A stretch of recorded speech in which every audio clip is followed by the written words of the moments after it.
अस्सलाम वालेकुम। Online class में आपका स्वागत है। कल हमने लास्ट व्हीटस्टोन ब्रिज किरचॉफ का प्रथम और द्वितीय नियम किया।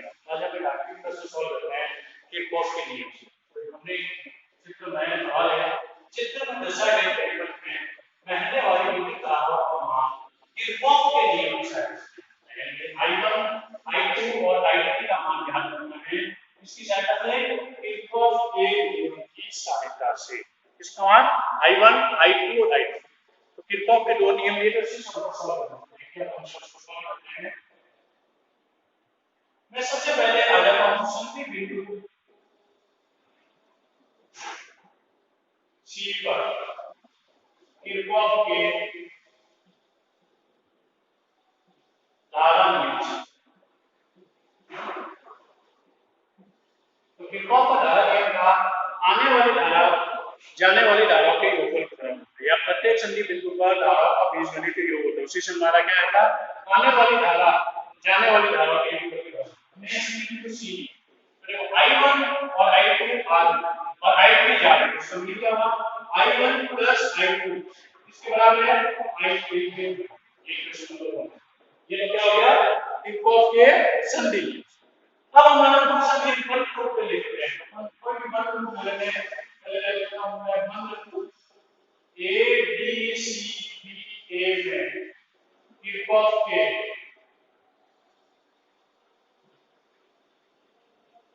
वोल्टा नियम से समझिए A B C D है, हम कैसे भी ले सकते हैं, कोई फर्क नहीं पड़ता।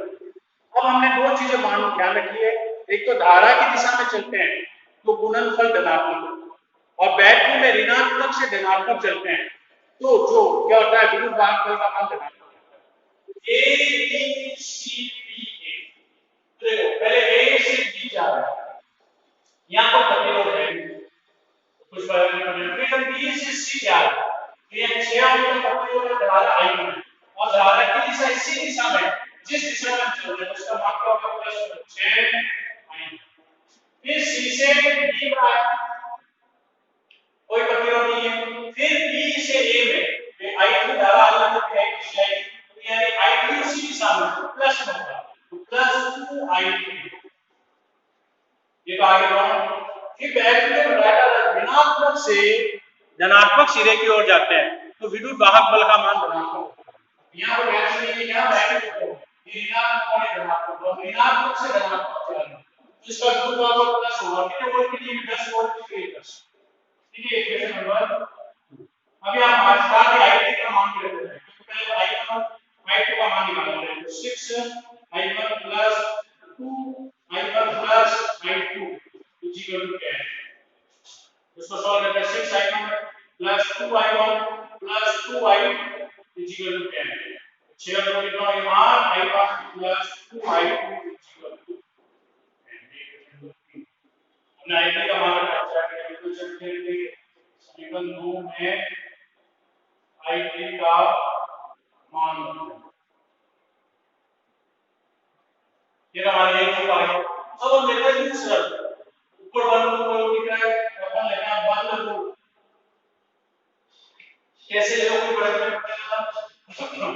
क्या लेना है D C F E D में किरचॉफ के वोल्टा नियम से।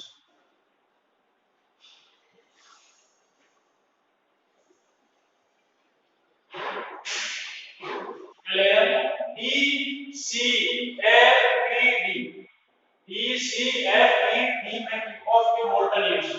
तो पहले D से C जाता है, वो धारा इसी दिशा में D से C में, इसलिए 6I1।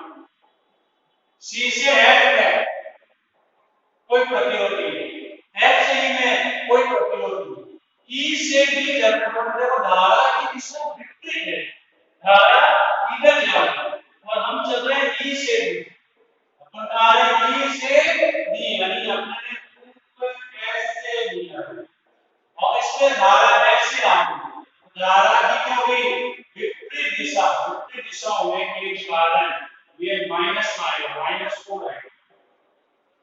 अब हम बैटरी में B से C में जा रहे हैं, पहले नेगेटिव से जा रहे हैं, पॉजिटिव से आ रहा है, इसलिए माइनस प्लस प्लस यहाँ पर वैल्यू नहीं है, यहाँ भी यही होगा, पहले माइनस का फिर प्लस का प्लस, ये क्या हो गया 6i1 4i2 24। बन गई दो इक्वेशन। अब इन दोनों इक्वेशन को सॉल्व करके देखा समीकरण सॉल्व करते हैं। तो यहाँ i2 का गुणांक 2 है, यहाँ i2 का गुणांक 4 है, तो क्या करते हैं समीकरण 3 को 2 से गुणा कर समीकरण 4 में जोड़ लेते हैं। ठीक है, समीकरण को सॉल्व करना आता है तो समीकरण 3 को हम 2 से गुणा कर रहे हैं, ये क्या हो जाएगा 16i2 प्लस 4i2। इस पूरी इक्वेशन को किससे गुणा किया हमने 2 से, 16i1 प्लस 4i2 बराबर 20। अब इसका जोड़ेंगे 4 6i1 सॉरी 16i1 हो गया 6i1 minus 4i2 equal to 24। जोड़ रहे हैं प्लस का माइनस का किया, ये कितना हो गया 22 i1, ये कितना हो गया 44 i1 इक्वल टू 44 बटा 22 इक्वल टू 2 एम्पीयर। आगे i1 का मान, अब i1 का मान भी पुट कर दो तो हमारा i2 का मान आ जाएगा। तो समीकरण 3 में i1 का मान रखना है, इसमें 8 i1 कितना है 2 ampere plus 2i2 equal to 10। ठीक है, तो 2i2 equal to 10 minus 16, 2i2 equal to minus 6, i2 बराबर माइनस 6 बटा 2 यानी माइनस 3 एम्पीयर। ये हमारा किसका मान आ गया i2 का मान आ गया 8 दूनी 16 और 7 के माइनस 16, तो 2i1 बराबर माइनस 6, i2 बराबर माइनस 6 बटा 2। अब समीकरण 1 में i1 और i2 का मान रखते हैं। समीकरण 6 में i1 और i2 का मान रखते हैं, तो i3 equal to i1 2 i3 minus 3 i3 बराबर माइनस 1। ये हमने किरचॉफ के नियम से सॉल्व करा है, हमारा i1 i2 और i3 का मान। बस क्या ध्यान रखना है, हमेशा कोई भी बंद लूप लो, बंद लूप में जो लिया है उस हिसाब से चलना है। जैसे मैंने a b c किए तो पहले a से b चलेंगे, a से b चलेंगे, फिर b से c चलेंगे, फिर c से b चलेंगे, फिर b से d। अगर a b c d होगा तो पहले a से b चले, b से c, c से d, यानी जैसा लूप लिया है उसी दिशा में चलना है।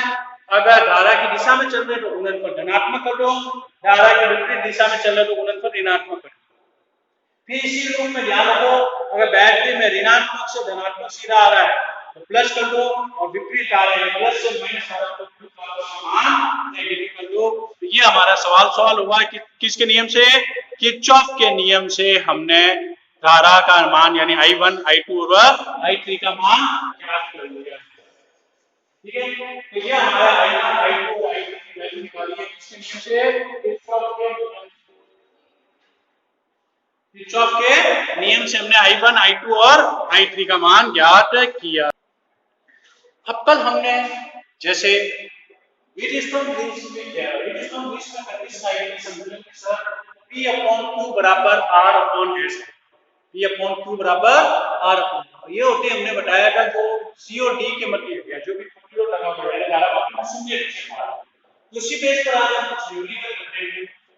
सवाल है बिंदु A और B के मध्य हमको तुल्य कंट्रोल ज्ञात करना है।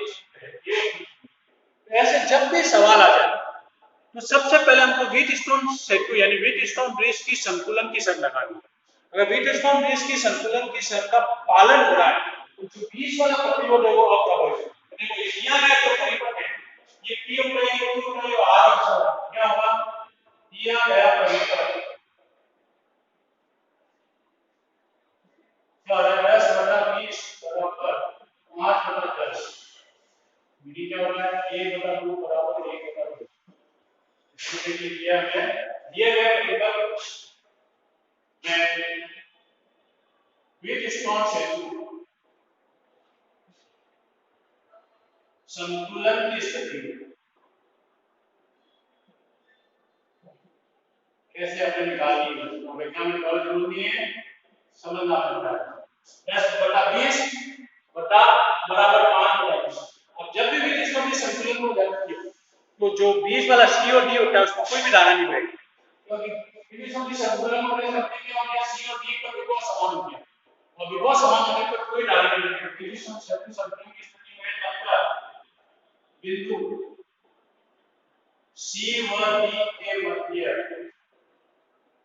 लगा प्रतिरोध अप्रभावी होगा, इसमें क्या होगा, कोई भी धारा नहीं बहेगी। मैं लगा प्रतिरोध अप्रभावी हो जाए, इसका प्रभाव क्या, तो याद हम बता चुके हैं, इन दोनों की धारा समान रहेगी, ये समीकरण, इन दोनों में धारा समान रहेगी, ये समीकरण फिर समान रखो, मतलब बिंदु ए सी बी के मध्य प्रतिरोध कितना रहेगा, ये दोनों समीकरण में 10 + 20 = 30 फिर बिंदु ए डी बी के मध्य प्रतिरोध कितना हो गया, 5 + 10 = 15 होगा। फिर हम किस समीकरण कर चुके हैं, यहां से धारा दो अगर बढ़ गई, अब ये दोनों समान रखेंगे, मतलब बिंदु ए व बी के मध्य तुल्य प्रतिरोध कैसे करो, 1/r/1/30/1/2 या r/r आपको सब कुछ कर सकते हैं, 1/r/30 आंसर आएगा 1 + 2, ठीक है, 3/30 यानी 1/10 क्या वैल्यू आ गया, बस जो तुल्य प्रतिरोध है इसके मध्य ए और बी के मध्य कितना आ रहा है, 10 ओम आ रहा है। तो जब भी ऐसे न्यूमेरिकल आ जाए तो इसमें सबसे पहले हमको व्हीटस्टोन सेतु देखना है। अगर व्हीटस्टोन सेतु इस शर्त का पालन हुआ है तो हमारा सीधा सा हो जाएगा कि जो बीच में जो प्रतिरोध होगा वो अप्रभावी होगा, यानी उसमें कोई भी धारा नहीं बहेगी, फिर दो श्रेणीक्रम फिर आपस में समान। अब इसी तरह एक और सवाल किया हमने, इसमें भी ये कहना है बिंदु ए और बी के मध्य तुल्य प्रतिरोध क्या है। अब इसका कुछ डिफरेंट दिख रहा है, यह देखिए, अगर मैं इस शाखा को छोड़ूं, ये हटाऊं, ये ऊपर वाला सर्किट व्हीटस्टोन सर्कुलेशन 5/5 10/10 बराबर है, तो ये प्रतिरोध का प्रभाव है। अगर इसको छुपा दूं फिर क्या होगा, ये दो श्रेणी और फिर तीनों समान। और अच्छा सवाल है, बहुत बार आपका आ गया। तो हम क्या करें, अगर मैं शाखा ए बी को छोड़कर शेष परिपथ व्हीटस्टोन सेतु की संतुलन की स्थिति क्या हो गया, लिख सकते हैं शाखा ए बी को छोड़कर शेष परिपथ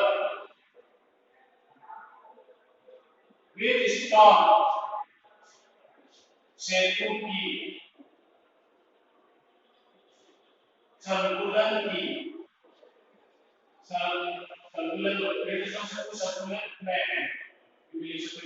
संतुलन में है। अगर बिंदु किसके मध्य, सी व डी के मध्य प्रतिरोध अप्रभावी होगा, इस मध्य बिंदु सी व डी के मध्य प्रतिरोध क्या होगा, अप्रभावी। सी रखा था वापस सही, मतलब पहला बिंदु ए सी बी के मध्य प्रतिरोध, ये दोनों समीकरण में तो 5 + 5 10 इस बिंदु ए डी बी के मध्य प्रतिरोध 10 + 10 20। ये 10 हो गया, ये 20 हो गया। अब ये तीनों इसमें क्या होगा, ये तो नीचे था एक ही, ऊपर वाले वापस और तीनों 10 है, फिर एक को 20 है। ठीक है, अब ये तीनों कौन से नंबर दिख रहे हैं, समांतर क्रम बिंदु ए व बी के मध्य तुल्य प्रतिरोध,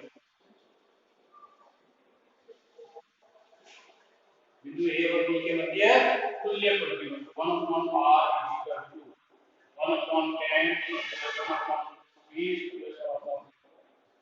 ये दो, ये और ये नीचे वाला हमने इस बनाया है 1/r = क्या इसका 20 क्या हो जाएगा 2 + 1 + 2 5/20 1/4 r = जो प्रतिरोध हो रहा है कितना होगा आएगा 4। और अच्छा सवाल है जो हुआ आ रहा है फिर इसको दूसरे सवाल बहुत बार एग्जाम में आते हैं, बस आपको ये देखना पड़ेगा कि अगर आप विथ स्टोन बीज इसको अगर सोच नहीं पाए तो आप कितना ही बेहतर सवाल सॉल्व नहीं हो पाएगा, क्योंकि ये वो ये समझ नहीं पाएंगे कि श्रेणी क्रम कौन सा हो रहा है, समांतर क्रम कौन सा हो रहा है। इसलिए ऐसे सवाल आते हैं सबसे पहला काम होगा कि आपको ये देखना है कि विथ स्टोन बीज में है या नहीं। अगर विथ स्टोन बीज की जांच हो गई तो आप आसानी से दो श्रेणी पे आपस में समांतर क्रम लगा के इसको सॉल्व कर सकते हो।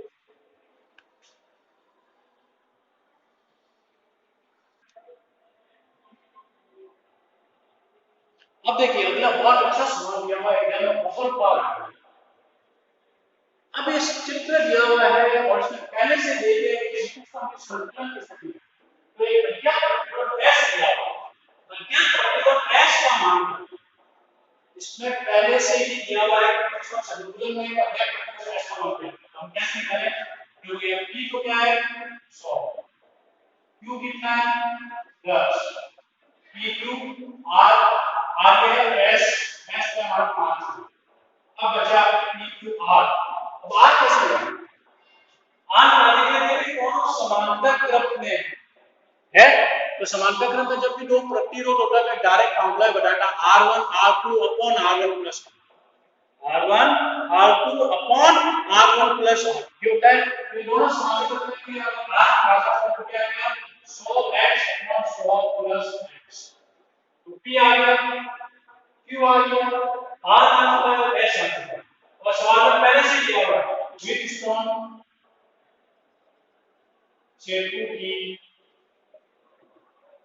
संतुलन की शर्त, पहले से दिया हुआ संतुलन की शर्त आप लगा सकते हैं, क्या होता है P/Q बराबर R अपॉन x, P/Q बराबर R अपॉन x, तो P कितना है 100, Q 10, R 100x upon 100 plus x और R क्या आ रहा है 5, P/Q बराबर R बटे बटा इसके नीचे का पद क्या आ जाएगा, तो वहां पर क्या हो गया 100 बटा 10 इक्वल टू 100x 5 इसके मल्टीप्लाई होगा,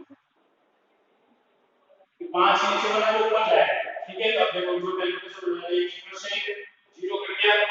ठीक है, ज्यादा है 5 से इसको आने पर 5 चौका 20 कट गया 20x बचा बराबर 10 का गुणा हुआ 100 प्लस x से और ये है 20x। ठीक है, इधर से 0 से 0 कटा इसको काटा मैंने, तो ब्रैकेट चलो a बचा plus 10x equal to 20x, option number 20x minus 10x equal to 1 बचा 10x इक्वल टू 1 बचा x इक्वल टू 1 बचा बटा 10 ये 0 से 0 को गया x बराबर 100, आंसर x बराबर 100 चेक करेंगे तो यह 100 या 10। ठीक है, और इसकी कैलकुलेशन करके देखो यहां रख के देखो x का मान 100 आपका बराबर आ जाएगा, x बराबर क्या आ रहा है 100। तो बहुत अच्छा सवाल है, एग्जाम में बहुत बार आता है कि अगर विथ स्टोन ब्रिज संतुलन में दे दे तो प्रतिरोध x की वैल्यू हम कैसे ज्ञात कर सकते हैं। विथ स्टोन ब्रिज की संतुलन की शर्त लगेगी कौन सी, P/Q बराबर R अपॉन S, और फिर इसको सॉल्व करके करेंगे तो आपका सीधा साधा आंसर आ जाएगा। तो ऐसा कोई भी सवाल आते तो हम इसको सॉल्व कर सकते हैं। अब देखो एक और सवाल दिया है चित्र में, सवाल है चित्र में दर्शाए गए त्रिकोण में प्रतिरोध R का मान क्या है जिसके अमीटर में शून्य विक्षेप है, यानी प्रतिरोध R की वैल्यू क्या लेनी कि अमीटर में शून्य विक्षेप है। प्रतिरोध की ऐसी क्या वैल्यू है कि अमीटर में शून्य। हम जानते हैं कि अगर ऐसा सवाल आते ही व्हीटस्टोन ब्रिज देखो, अगर व्हीटस्टोन ब्रिज की संकुलन की शर्त हो रही है तो प्रतिरोध R का कोई भी मान ले लो अमीटर में शून्य विक्षेप आएगा क्योंकि वो अप्रभावी है। तो यहाँ हमने संकुलन की शर्त पढ़ी व्हीटस्टोन ब्रिज की और आगे बढ़ेगा क्या यहाँ देखो 20/10 ये पहुंचे बराबर 20/10 दोनों बराबर आ रहे हैं। तो इसका मीनिंग क्या है व्हीटस्टोन संतुलन की स्थिति में यानी इसमें तो धारा ही नहीं रही, धारा नहीं रही तो इसका मीनिंग क्या होगा आप इतना हमेशा शून्य विक्षेप आएगा।